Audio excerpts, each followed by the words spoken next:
Ano ang grasyang hatid sa iyo ng muling pagkabuhay ng Panginoong Hesukristo?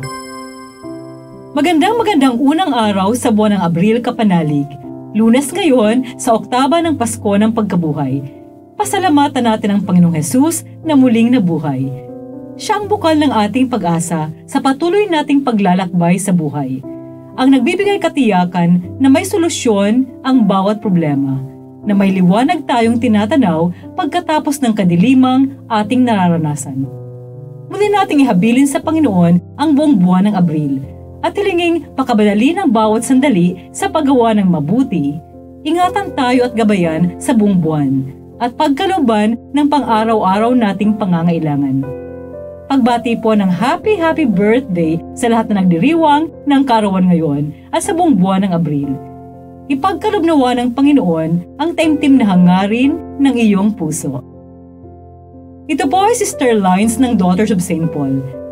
Sa muling pagkabuhay ng Panginoon, pinatibayan niya ang kanyang patuloy na malalim na pagpapahalaga at pagkalinga sa mga kababaihan. Pinawi niya ang kanilang takot at tinatasang humayo at sabihin sa mga alagad na pumunta sa Galilea. Pakinggan natin ito sa ating mabuting balita.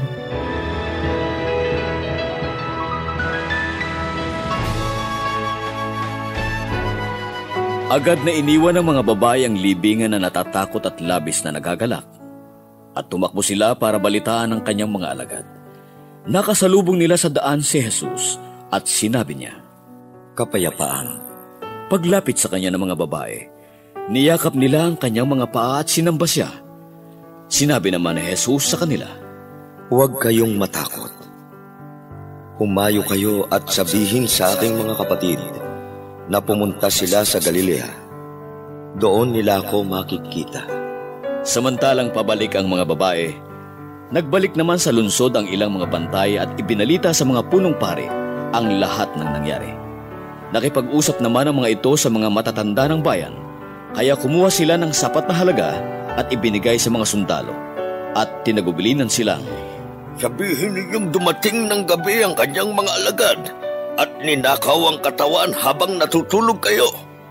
Kung mabalitaan ito ng gobernador, kami ang bahala sa kanya at hindi kayo magkakaproblema."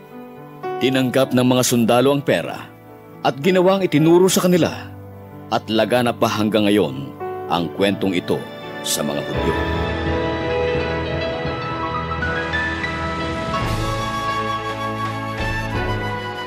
Narinig natin sa mabuting balita na mga babae ang unang dumalaw kay Jesus sa libingan. Kaya sila rin ang unang nakaalam sa kanyang muling pagkabuhay. Sila rin ang unang nakatagpo kay Jesus at nagkaroon ng pagkakataong makasamba sa kanya. Pero alam ni Jesus na kahit masaya ang mga babae sa pagkakita sa kanya, hindi pa rin nawawala ang matinding takot ng mga ito para sa kanilang mga sarili at sa kanilang mga pamilya. Patuloy pa rin ang mga punong pari at mga sundalo sa pagbaluktot sa katotohanan at pagpapalaganap ng mga kasinungalingan. Mga kapanalig, hindi ito naiiba sa naranasan natin sa ngayon. Marami pa rin ang bumabaluktot sa katotohanan at nagpapakalat ng fake news para pagtakpan ang mga katiwalian, krimen at mga samang gawaing nagaganap sa ating lipunan. Tapalan lang ng pera ang mga taong may alam. Goodbye na katotohanan.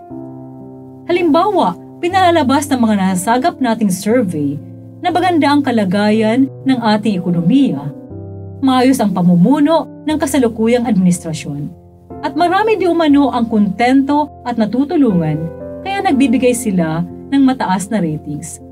Pero taliwas naman ang survey na ito sa totoong nararanasan ng karaniwang Pilipino na hindi halos mapagkasya ang sahod at kinikita para matugunan ang pang-araw-araw na pangangailangan ng pamilya.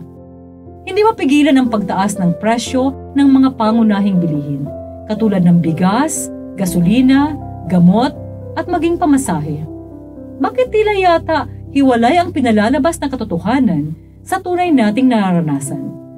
Nahaharap tayo ngayon sa crisis of disinformation at sa mga nakababahalang tanong, katulad ng ano na ang mangyayari sa ating bansa, sa ating kinabukasan kung pinamumunuan tayo ng mga taong personal na interes ang inuuna at may record ng katiwalian. Saan patungo ang ating inang bayan? Sa tunay na kaunlaran ba talaga at pagbabago? O sa higit na kahirapan, dulot ng katiwalian? Wala tayong malinaw na sagot sa mga katanungang ito. Kaya hindi maalis sa atin ang mabalisa at matakot. Katulad ng naranasan ng mga babaeng nakasaksi ng muling pagkabuhay ni Jesus. Kaya ang kapayapaang inihandog ni Jesus sa mga kababaihan ay naaangkop din sa kalagayan natin sa kasalukuyan. Kapayapaan ng puso at isip sa gitna ng mga suliranin, pagkabalisa at mga katanungang sinisikap nating hanapan ng kasagutan. Kapayapaang nagbibigay ng panloob na tapang at tatag ng kalooban sa pagharap sa anumang problema sa pang-araw-araw na buhay. Kapayapaang makakamit lamang sa liwanag ng katotohanan, ng pagtupad sa kung ano ang tama at mabuti, gaano man ito kahirap o kapanganib. At dahil kasama natin ang Panginoong Hesus na muling nabuhay, wala tayong dapat ikatakot na manindigan sa katotohanan. Manalangin tayo. Mahal na puso ni Hesus, samahan mo po kami sa aming mga pagkatakot at pagkabalisa sa patuloy naming paglalakbay sa buhay.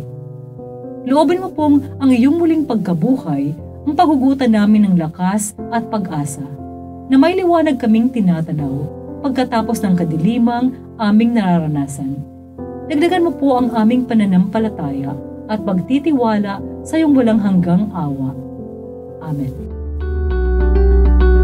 Mga kapanalig, support Pauline's online ministry. Subscribe, like, and follow us on Facebook, YouTube, Instagram, Twitter, TikTok, Spotify, Google, and Apple Podcast. Maraming salamat po.